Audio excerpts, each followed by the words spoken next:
Mbunge News. Ferguson Aaron Mkingwa aka baba watoto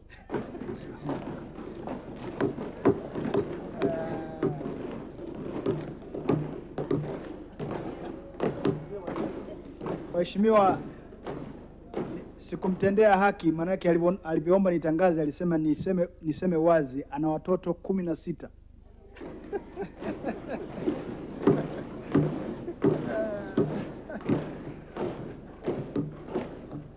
Ila hakusema kama ni mke mmoja au wawili au watatu, hiyo hakusema.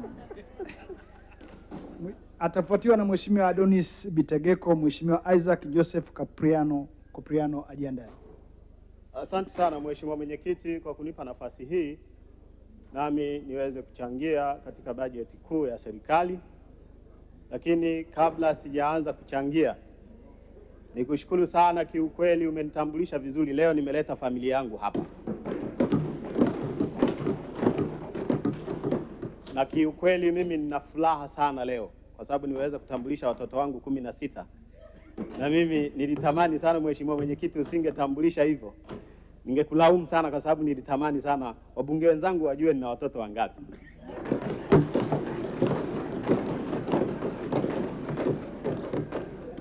Mheshimiwa Mwenyekiti, kabla ya yote niweze kumtanguliza Mwenyezi Mungu mbele, muumba wa mbingu na nchi, kumshukuru kwa namna ambavyo amenijalia uhai mpaka leo niko hapa. Lakini pia nimshukuru sana kaka yangu Hamisi, kiukweli unafanya kazi nzuri na mimi nakupongeza sana. Na kwa sababu wizara hii ni wizara nyeti, ni wizara ambayo ni ya muhimu sana katika taifa letu, na mimi niendelee kukuombea kwa Mwenyezi Mungu aendelee kukupa maisha mema, aendelee kukupa maisha marefu, ili Watanzania wanaosubiri tabasamu la Mheshimiwa Daktari Samia Suluhu Hassan lipatikane kutoka kwako Mheshimiwa. Lakini Mheshimiwa Waziri, nikuombe sana kaka yangu, wizara hii ndiyo wizara nyeti kwenye taifa hili, na kwa sababu Mheshimiwa Daktari Samia Suluhu Hassan, Rais wa Jamhuri ya Muungano wa Tanzania, amekuamini na kukuona unafaa katika wizara hii, na mimi niendelee kukuombea kwa Mwenyezi Mungu akupe maisha marefu, kwa sababu Watanzania wanatamani kuiona hii dira ya 25-50 iwe ni dira imara kupitia wewe. Niende kwenye kuchangia katika bajeti hii. Mimi kama mbunge wa jimbo la Mbogwe ninakusapoti kwa 100%, na pia napenda niunge mkono hoja kwa 100%, kwa sababu naamini unaye profesa tunakuamini sana kwa kazi zako. Tumekuona muda mrefu ukifanya kazi vizuri na taifa hili, na kwa sababu taifa limekuamini sasa tunaamini unaenda kufanya mambo mazuri. Tumeona wizara hii imefanya kazi nzuri, kiukweli niwapongeze sana wewe mwenyekiti kwa kunipa nafasi, lakini pia hata waziri kwa kuendelea kuchapa kazi pamoja na manaibu wake. Naamini mtafanya kazi nzuri.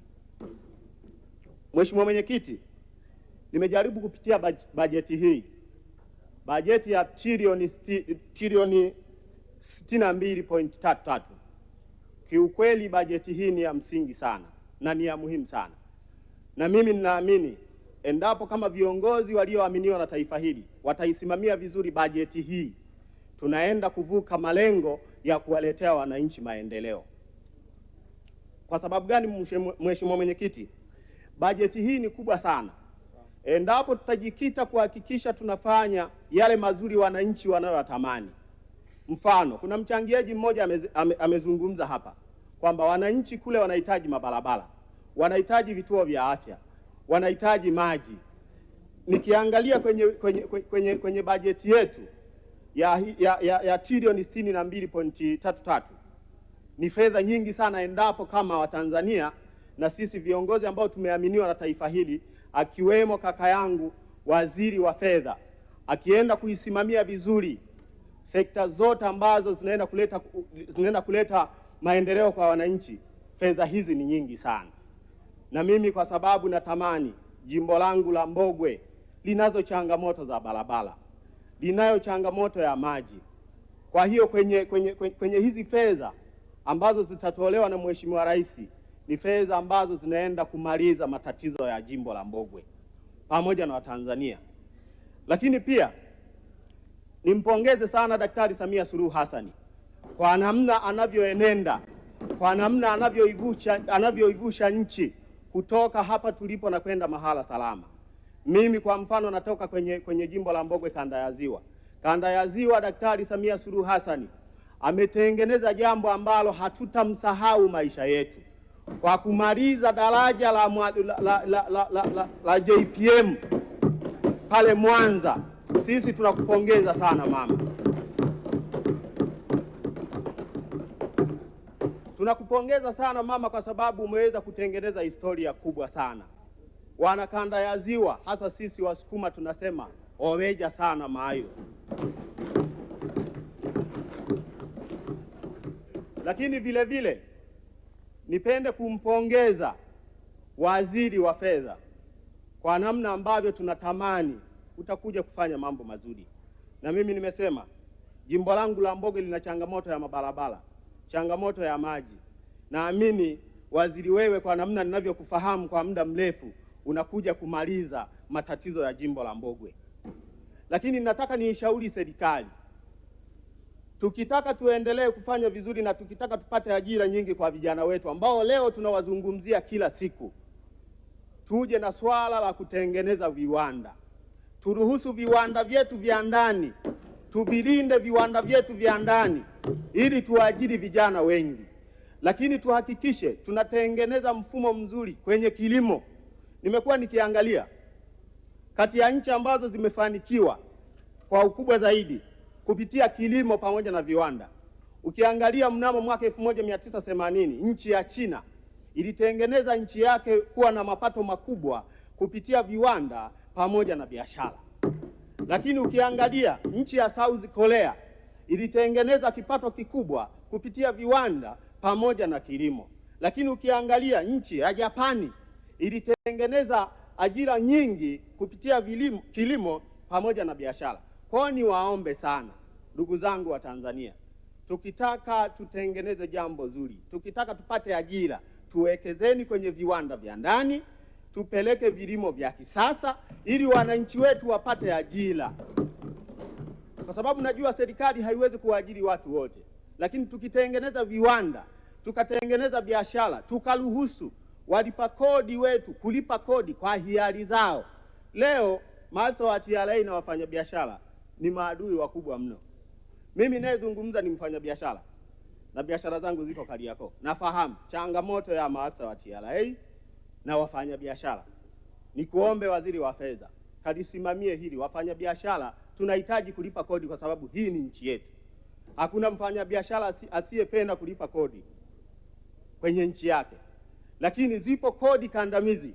Mfano, nilikuwa naangalia kwenye kitabu hiki cha bajeti, mmefuta tozo karibu 374. Hili ni jambo kubwa ambalo mmelifanya, kwa sababu tozo kuwa nyingi ndipo zinafanya walipa kodi kukwepa kulipa kodi. Lakini tozo zinapokuwa chache na kodi zinalipwa kwa wingi. Na mimi niombe sana waziri wa fedha, lichukue hili la kufuta malimbikizo ya kodi. Wafanyabiashara wanapitia wakati mgumu mno, wanapewa gharama za kulipa kiasi kwamba hata mtaji wao haufiki kule wanakoambiwa kulipa. Mfano, unaweza ukawa na mtaji wa milioni 1. Afisa wa TRA anakuja kupiga hesabu kwa mwaka, unadaiwa bilioni 1. Sasa unajiuliza, mimi na mtaji wa milioni 1, unakuja kunidai bilioni 1, naitoa wapi? Kwa hiyo tunasababisha wafanyabiashara walio wengi kushindwa kulipa kodi. Lakini tukiwa na kodi inayolipika tutapata mapato mengi. Na kwa sababu mimi nanukuu rais aliyewahi kupita, kuna siku alizungumza, ni heri ukatoza kidogo lakini ukaingiza vingi kuliko kutoza vingi na usiingize kabisa. Kwa hiyo niombe waziri wa fedha, lichukue hili lifanyie kazi. Ninayesema ni mfanyabiashara, kwa hiyo najua wafanyabiashara changamoto nyingi wanazozipitia. Wanalimbikizwa kodi, kodi zinakuwa sio halali, lakini kufanya hivi tunawapa mianya mingi ya walipa kodi kukwepa kulipa mapato. Kwa hiyo Mheshimiwa Mwenyekiti, niombe sana kwenye hii wizara, kwa sababu wizara hii ni wizara mama, na kwa sababu Mheshimiwa Daktari Samia Suluhu Hassan aliahidi Watanzania kupata tabasamu, basi niombe tabasamu hili liwe la Watanzania wote, liwe la wafanyabiashara wote, na sisi wabunge tutamuunga mkono kwa sababu tunampenda rais wetu. Kwa hiyo baada ya kuyasema hayo machache na mengine nitaandika kwa maelezo, niombe kuunga mkono hoja, na asanteni sana kwa kusikiliza. Asante sana.